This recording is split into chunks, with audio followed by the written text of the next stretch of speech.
Thank you. Next. Hi, YouTubers. I'm Rachel, here from Flip. I'm not good at makeup. I'm okay at makeup. I'm not great at makeup.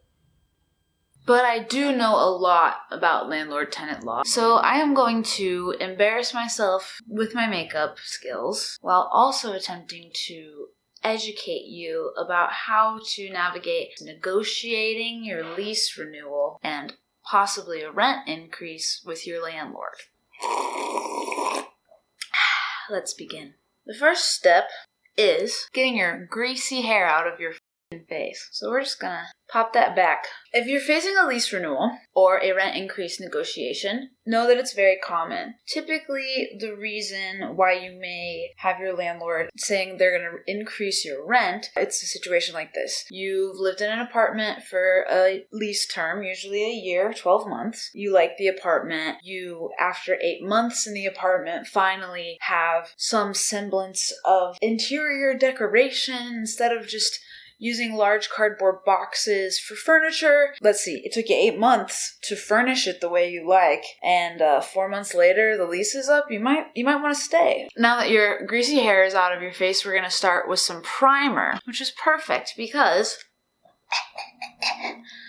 I'm going to also prime you with information. This is radiance boosting, and I'm about to boost your brain with knowledge of landlord-tenant law. So when can a landlord increase your rent? Here's the bad news. If you live in normal, unregulated housing, there are very few laws that say how much your landlord can increase the rent. All right, my skin is primed, and you're primed to learn about your rights as a tenant. Very few states have laws saying how much a landlord can increase your rent, but the thing that is in place that protects you is a landlord can only increase your rent when a lease term is over. So, say July 1st, 2017, you sign a lease on an apartment, you move in. That means that July 1st, 2018, if you and your landlord have a good relationship, if you like the place, your lease will be up for renewal and the 12-month lease term will be over. That means that you can sign a new lease and all of the terms in the original lease no longer apply once that lease term is over, which is why that's when your landlord can increase the rent. When is a rent increase illegal? Let's talk about this while I put on my foundation, because this foundational knowledge is very important to everything I'm about to teach you.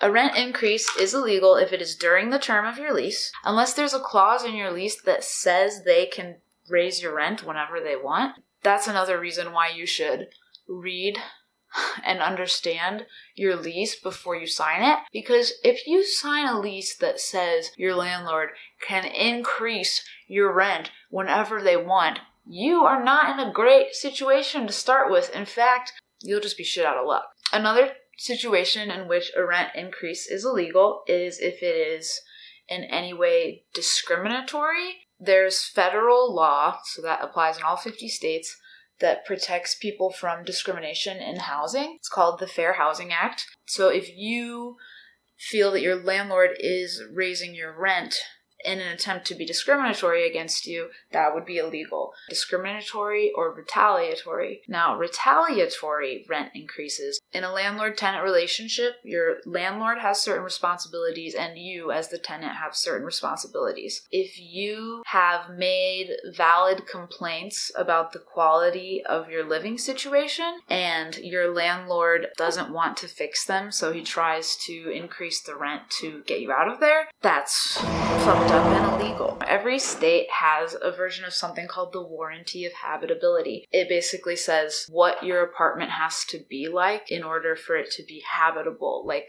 for the government to say, yeah, this is somewhere a person can live, and it's like, okay. In New York, that law is New York Real Property Law 235B. It gives you certain protections like working heat, doors that lock, stuff like that. California's law is very specific. It says that you have to have a sink in the kitchen and it can't be made of wood. So if your landlord violated the warranty of habitability and you complained about it for a good reason, then they try to raise the rent to get you out of there. That's an illegal rent increase as well. When negotiating a rent increase, you want to think carefully about the color palette of your makeup look. This is the color wheel.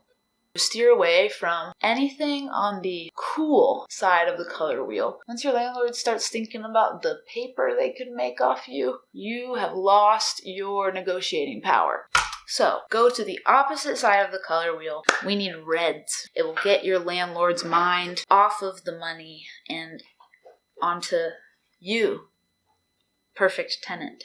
If we're trying to avoid green, just to keep our landlord's mind off of money, I recommend the Huda Beauty Desert Dusk palette, because as you can see, most of the colors are warm. Second warning that I do not know anything about makeup. Before you go into your negotiation, you need to do some research. Like I put the concealer on my eye to make the colors pop. This research is really going to make your negotiation pop. If you're in New York City, you always have the right to request the rent history of your apartment. This is not a foolproof method of getting certifiably accurate information. There's a government agency that exists in New York that since 1984 has been having landlords report the rents they're charging for different buildings. Because that information is self-reported, it may not always be accurate, but it's a good thing to have knowledge of going into any conversation with your landlord about what you're paying for rent, because you can potentially know how much rent has been paid for your specific apartment going all the way back to the year 1984. Arm yourself with that information if possible. In New York, you can get that information for free by either going to the office of this government program in your borough. There's one in every borough. Or you can call this phone number and ask for a copy of it. Boom, bada boom, they'll mail it to you. If, you look at your rent history and your landlord is suddenly charging $1,000 more than they ever have, then you know that your landlord thinks you're a sucker. And really make sure your eyeliner looks sharp as fuck so that they know you mean business. Next.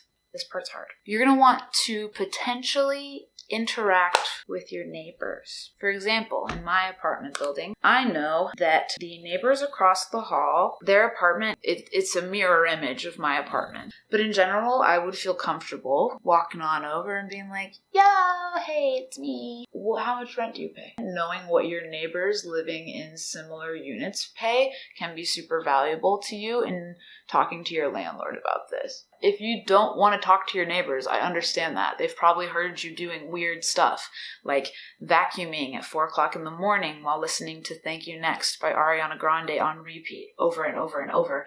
And then you realize that the vacuum hasn't even been vacuuming the whole time because you weren't looking down and the bag is full, so you've just been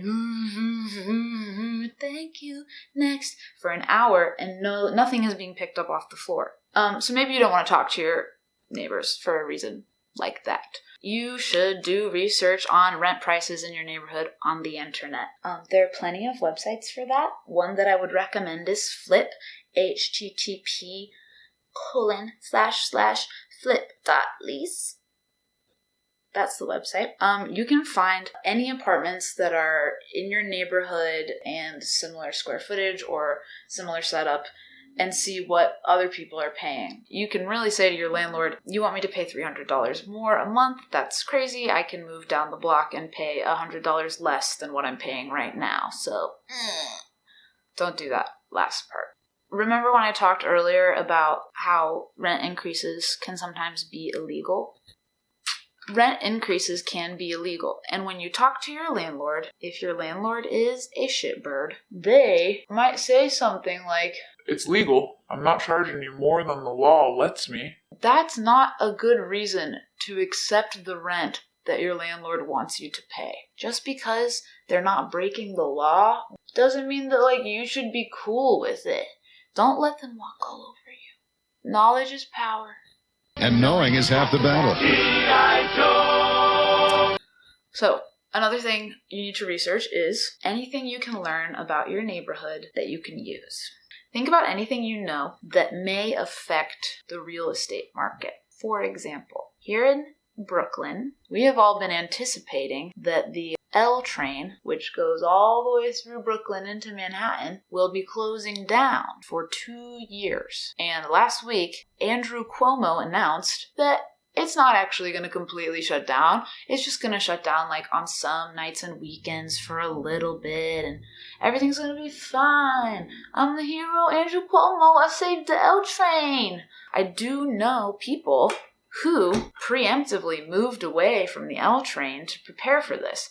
And also, landlords and people working in real estate in general were anticipating that rents would increase in neighborhoods away from the L train. I don't live off the L train. I live off of the G. I also live within walking distance of the 7, which goes into Manhattan. So in negotiating rent with my landlord, I may say, now that the L train isn't closing, I don't know if you're going to have as much demand for this apartment as you would otherwise. Depending on your relationship with your landlord, you can determine how bitchily you want to say that. You can also find information about vacancy rates in your neighborhood on the internet. If there's like a lot of empty buildings, your landlord's probably scared. Use that against them if you need to.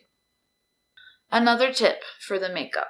Glitter is good. It will distract your landlord. So if you want to make that highlight blinding, so blinding that your landlord forgets about their profit margins, go for it. Next, this is kind of desperate, but it's a good skill to have. Don't be afraid to hype yourself up. Talk yourself up to your landlord. Even if you haven't been an overwhelmingly remarkable tenant, if you haven't been bad, you can frame that to your advantage. Have you ever paid rent late? Chances are, if your landlord has been doing this for a while, they've dealt with tenants who habitually paid rent late.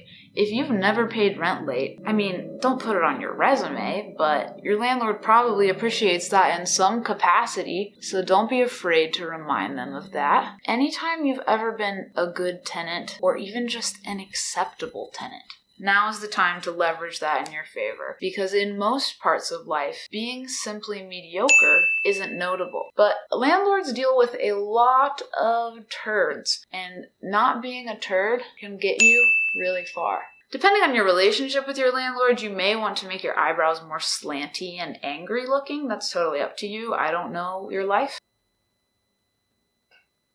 I'm trying to think of my other advice. If your landlord won't budge, you still have options. You can ask your landlord to extend the length of your next lease if you're pretty sure that you would stay more than a year, since according to New York Real Property Law 226B, you pretty much have a guaranteed right to sublet. And since flip exists to make subletting and getting out of your lease extremely simple, you don't really need to be afraid of signing a long lease because it'll be easy to get out of it later. So this is a situation where you can be like, okay, you want to charge me this much? I'm going to sign a 2-year lease then, because as I said earlier, your landlord cannot increase your rent during an active lease term. It's that simple, folks. Highlighter time. We're going to use at least 2 different highlighters. So like I said, you can sign a longer lease, and hopefully the blindingness of your cheekbones will make your landlord cave to your will. It's very likely, if you follow my instructions, that your landlord will do whatever you want. That's the first highlighter. We're going to add another to make it extremely blinding and hard for your landlord to say no to you.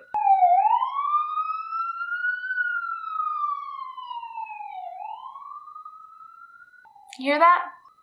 That is relevant to the discussion. If your landlord will not budge, think of things you don't like about your apartment and ask your landlord to change them in exchange for you paying that increased rent. For example, I live on a busy street. My windows are kind of old. Maybe you say, yeah, okay, I will pay the rent that you want me to pay if you replace my windows. Maybe it's something else, like your water pressure in the shower is bad, or like you want roof access, or the buzzer on your front door doesn't work, or the exterminator only comes once a month and you want him to come twice a month, whatever. You can still negotiate even if your landlord seems firm on the price. Ah, this stuff smells good. But I'm not a makeup guru. I'm not a beauty guru. I'm a landlord-tenant law guru.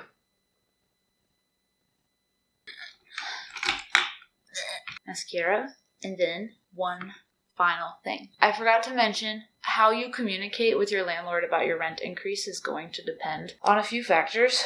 The physical location of your landlord, your relationship with your landlord, if your landlord emails you or is like a big property management company, you might have a lot less success with this. If your landlord is like a person that you know and you just like drop off the rent checks, you might be able to put on some highlighter and go save yourself some money. Another piece of advice I have as far as making your landlord like you is pay your rent on time and how they want it. A lot of landlords want rent paid by check.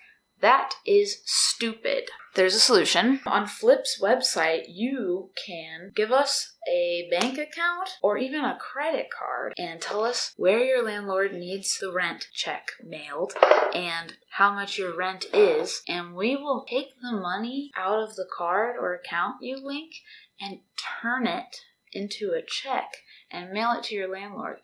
And your rent will always be on time and your landlord will always be happy.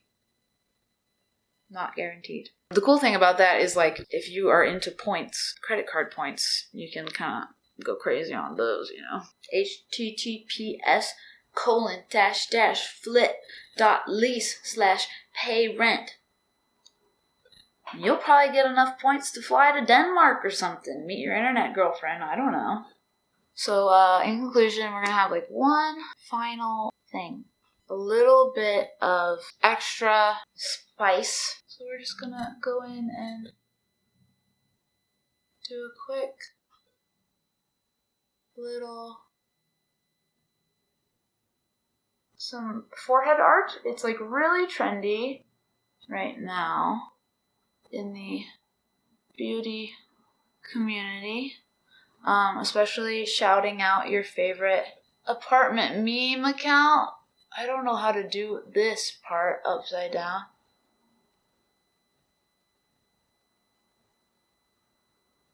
If you walk in to your landlord's office looking like this, they're gonna know that you mean business. They're gonna be like, oh, I've seen those Flip memes. They're not messing around when it comes to tenants' rights. Don't forget to take your terribly greasy hair out of the horrible trash ponytail that you put it in. Would recommend misting yourself. Ugh.